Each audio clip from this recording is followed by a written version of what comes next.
pedestal. People from all over the world will see what we're about.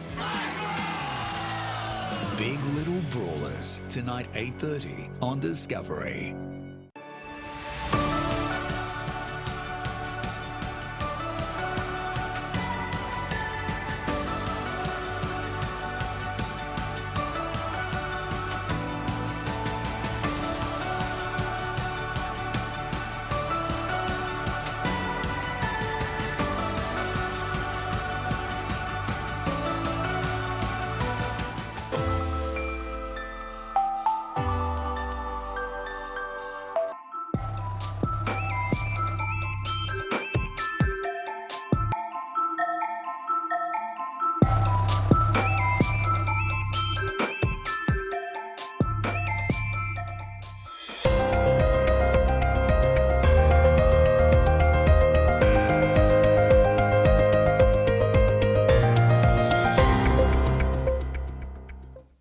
Hello, this is the TVWAN News Update. Thanks for joining us.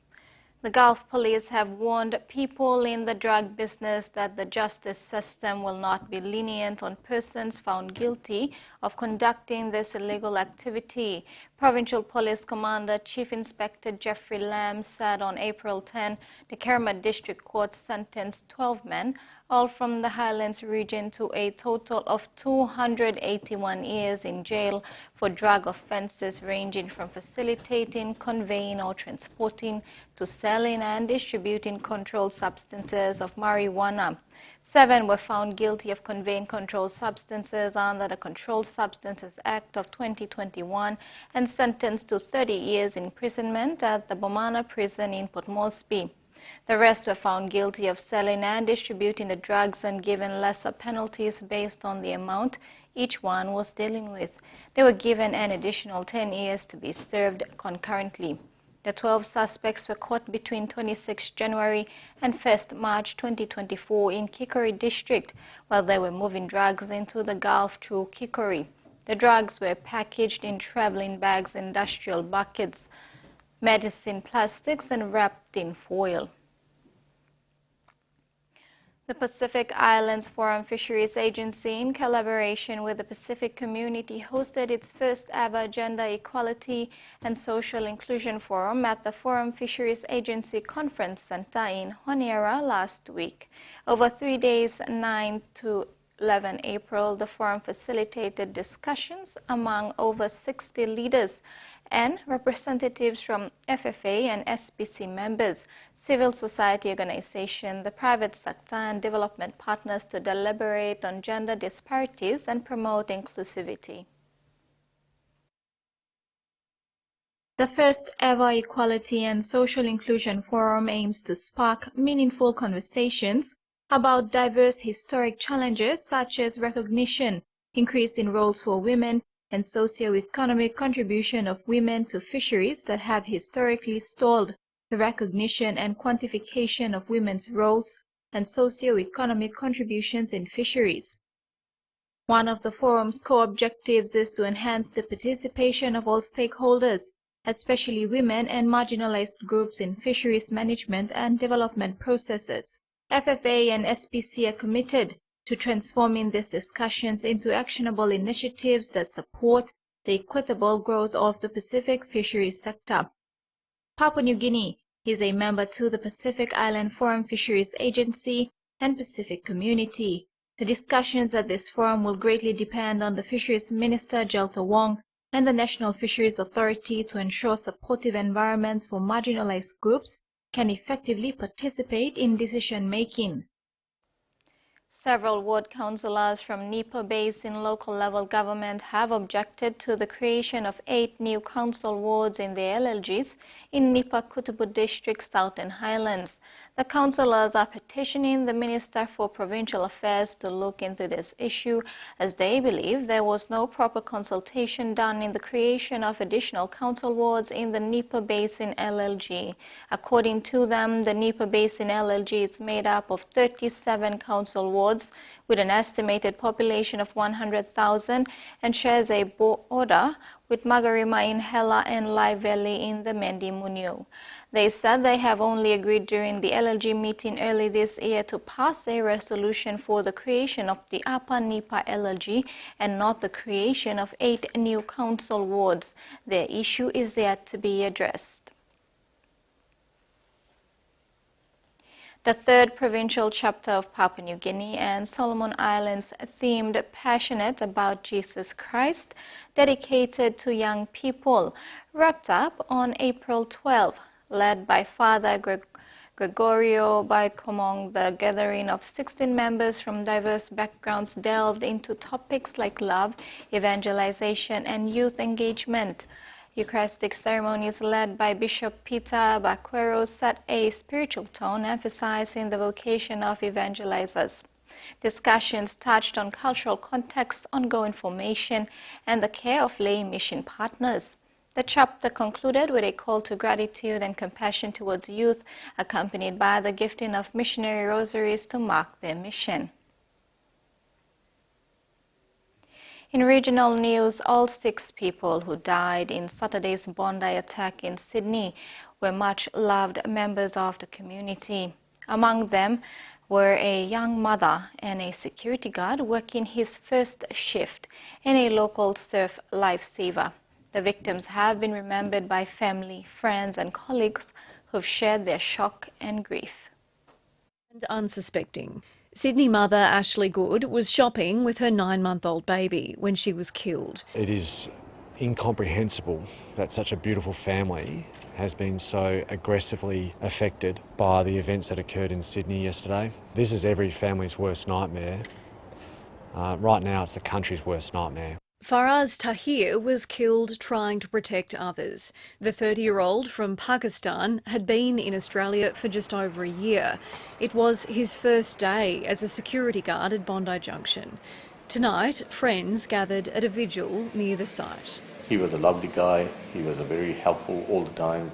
He was working very hard and studying very hard in order to have a better future in Australia. The community is in touch with the Pakistan Consul General. In the line of duty, he lost his life and we call him martyred, and we appreciate his role to stop further damage. 6 people were killed in the attack, all but one of them women. The Killcare Lifesaving Club on Sydney's northern beaches has issued a tribute to one of the victims, Dawn Singleton, offering sincere condolences to club patron John Singleton and the whole family.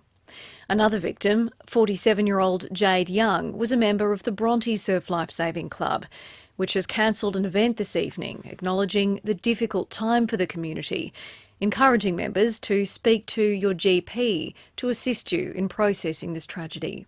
Police have also released the name of 55-year-old woman Pakria Dacia, a Sydney artist and designer. It may be some time before we can identify all of the victims because some family members do not reside in Australia. A painstaking process that's only just beginning. Indonesia is prone to landslides during the rainy season, and the problem has been aggravated in some places by deforestation, with prolonged torrential rain causing flooding in some areas of the archipelago nation. Torrential rain across Sulawesi Island in central Indonesia caused landslides on Sunday night. At least 19 people died and 2 more are missing, while others, including an 8-year-old girl, were taken to hospital.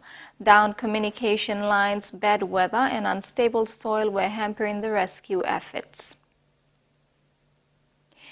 In an unprecedented move that's put the world on alert, Iran has launched more than 300 missiles and drones aimed at Israel. Israel's missile defense system has worked overtime to shoot the missiles down, and both Iran and Israel say the threat is over for now. But with the region already on edge, even the smallest provocation could risk the entire situation becoming even more serious. We just ran into the bomb shelter.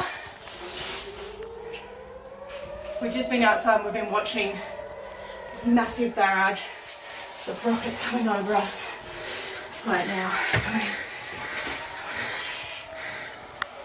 The bombardment, the first by Iran on Israeli soil, has propelled tensions across the region. The reprisal by Iran comes after a strike on its consulate in Syria earlier this month.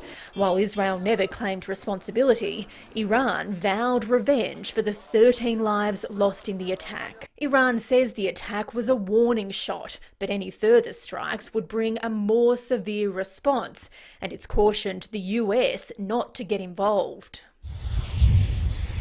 The escalation has prompted the US president to make an abrupt return to Washington.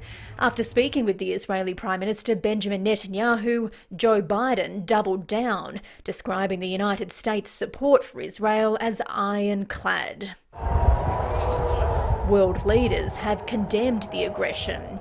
Prime Minister Anthony Albanese saying the escalation is a grave threat to the security of Israel and the entire region, while British Prime Minister Rishi Sunak has accused Iran of sowing chaos in its own backyard.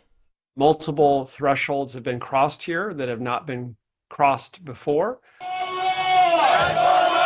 Iranians have taken to the streets of Tehran, waving flags and chanting "Death to Israel, death to America." What I'm concerned about right now is not just the attacks from Iran and other places, but what will Israel do and when in response? Back home in sports, a national record for Adrian Monagi in the 100-meter hurdle was the highlight of the weekend for Papua New Guinea at the Australian National Championships in Adelaide. Running in the second of 3 heats, Monagi ran a very fluent race without touching any hurdles and smashed her personal best time of 13.71 with a new PNG record time of 13.46. The previous record of 13.52 seconds was set by Sharon Kwarula in California in the lead-up to the 2015 Pacific Games. Monagi went on to finish 6th in the final with a time of 13.65 seconds. Pies Whistle also had a very good championship, navigating successfully the preliminary round and round 1 proper in the 100-meter. He then set a personal best 10.61 seconds in the semi-final and looked very good throughout. Whistle has been explosive out of the blocks and running the first 2/3 of the race really well. And that's the news update. Join us for more at 6 p.m.